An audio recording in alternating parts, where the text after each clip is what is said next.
Guys, I made methi malai without using any cream or malai, and trust me, it turned out so delicious. Still super protein packed and healthy.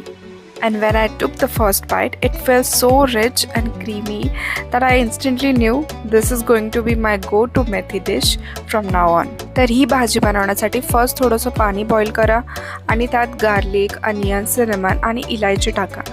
7-8 minutes boil करून घ्या आणि मग थंड व्हायला ठेवा. नंतर दुसऱ्या पॅनमध्ये थोडंसं तेल घालून जिरा आणि गार्लिक फ्राय करून घ्या. थोडंसं चवीनुसार मीठही ॲड करा. त्यात मेथी आणि मटर टाकून चांगले सॉते करा. जेव्हा मेथी आणि मटर चांगले कुक होतील तेव्हा जे बॉईल अनियन गार्लिक पेस्ट होती त्याची पेस्ट करा. पेस्ट करताना थोडेसे काजू आणि पनीर क्यूब्स ॲड करा. ह्यामुळेच भाजीला तो परफेक्ट क्रीमी टेक्स्चर येतो. आता ही पेस्ट भाजीमध्ये मिक्स करा. नंतर तुमचे फेवरेट मसाले ॲड करा आणि 10-15 मिनिट लो फ्लेमवर भाजी कुक करा. शेवटी थोडासा गरम मसाला स्प्रिंकल करा आणि दॅट्स इट. क्रीमी मेथी मलाई मटर तयार विदाउट यूजिंग एनी मलाई.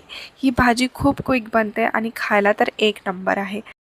नक्की ट्राय करा आणि अशाच हेल्दी आणि टेस्टी रेसिपीजसाठी फॉलो करा.